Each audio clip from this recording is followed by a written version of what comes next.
Oui, j'ai des talons, alors elle a du mal à s'installer. Non, mais vous auriez dû voir, on aurait dû vous filmer l'arrivée de Sylvie, accompagnée d'un gentleman, Frédéric, il l'a laissé tomber presque, parce qu'elle a failli se casser la figure. Oui, c'est normal, c'est normal, c'est comme ça fait partie du décor. Comment ça va, Sylvie? Ça va très bien. Alors, je crois que vous avez des choses à nous dire et surtout à nous montrer aujourd'hui. Bon, comme d'habitude, cela dit. Mais une œuvre exceptionnelle. Vous avez vu, Laurent? Ouais. Non, mais c'est vrai, c'est dingue, Mais ce oui, truc. j'ai vu, c'est énorme, ce truc. Parce que je vous parle d'artisanat d'art, d'exception, évidemment. Et je vous parle d'un prix, plus exactement. Ouais. C'est la Fondation d'Ateliers d'Art de France, le syndicat des professionnels des métiers d'art, décerne un prix. Le prix de l'œuvre. Il y a trois catégories d'ailleurs. Il y a la pensée, le créateur et l'œuvre. Et nous, on s'est intéressé au prix de l'œuvre qu'a reçu Antoine Bredin. Antoine Bredin, on va dire qu'il est tombé dans l'art, dans le dessin, à 13 ans. C'est sa tante qui l'initie à ça. Ouais. Donc ça le quitte pas. Et puis, petit changement de programme, il passe en apprentissage en peinture carrosserie. Ça se passe pas du tout bien. Il a un accident de voiture, un grave accident ensuite. Et du coup, il découvre le vitrail.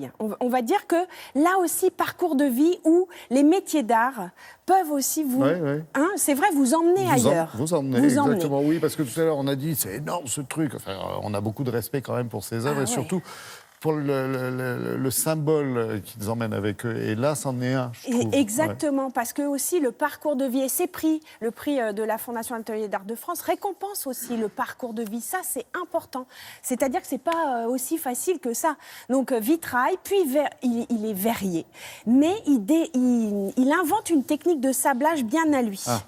Et on l'a rencontré parce que ce prix, c'était 40 000 € et 9 mois pour développer cette œuvre. Oui, mais 9 mois pour développer une œuvre, c'est pas rien. Quand vous allez juste voir assez le pour truc... lui. Arrêtez de dire truc.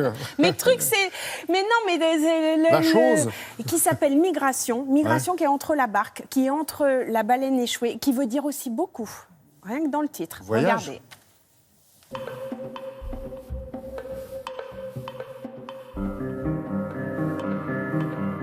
J'ai grandi à Nantes et la mer, l'univers de Jules Verne, les machines de Lille, tout ça c'est des choses qui m'ont nourri quand j'étais petit, quand j'étais ado, quand j'étais plus grand. Et j'ai découvert le verre soufflé par le vitrail, la restauration de vitraux d'église.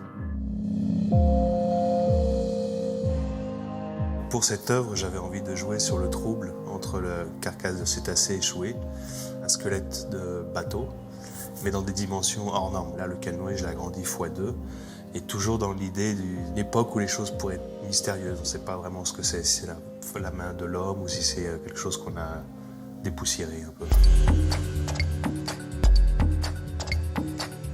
Pour réaliser la pièce, je me suis entouré de plusieurs personnes. Il doit y avoir une quinzaine de fournisseurs, une dizaine d'artisans. Mais après, pour la partie soufflage, j'ai soufflé moi-même chaque pièce. Mais sans les deux assistants, je ne peux absolument rien faire. Les étapes de réalisation de la pièce, il y a d'abord le croquis, qui permet, moi, de visualiser un peu la forme générale. Il y a la fabrication des pièces en métal d'après un plan de canoë amérindien.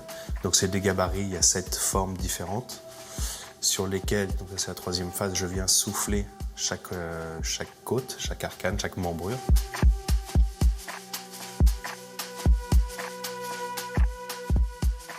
Et ensuite, il y a la partie sablage. Donc, on pose des pochoirs que je fabrique sur ordinateur et on envoie du sable sous haute pression pour percer le verre.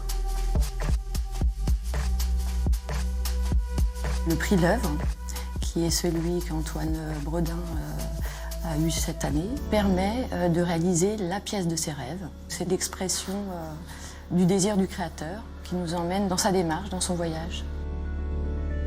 Le fait de réaliser cette pièce, le prix m'a permis de passer un peu à l'échelle au-dessus.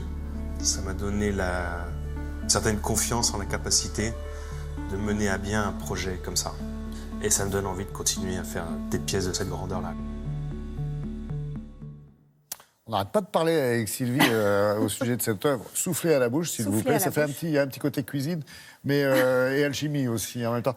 Mais j'ai l'impression que c'est totalement innovant comme technique aussi. Oui, bah vous avez vu la technique qu'il a développée autour du sablage. On parle de découpe laser, on parle de plein de choses comme ça, donc des nouvelles techniques. C'est ça les maîtres, les artisans d'art d'aujourd'hui. Cette jeunesse-là qui travaille actuellement sur l'artisanat d'art, c'est à la fois récupérer tout ce qui vient du passé, c'est notre passé. En plus, en France, on en a un extrêmement important de ce côté-là, et se tourne vers l'avenir et les nouvelles technologies. Antoine Rodin, il habite en Ardèche. Son œuvre, elle est exposée jusqu'au 18 octobre à la Galerie Collection à Paris, en face du musée Picasso. Donc c'est le 3e arrondissement, me semble-t-il. Je me trompe toujours entre le 3 et le 4. Oui, c'est le 3.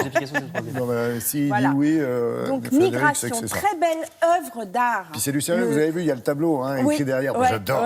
Ah oui, non, mais ça tient la route, comme on dit. Petite biennale à nous annoncer, Oui, non? à Pantin.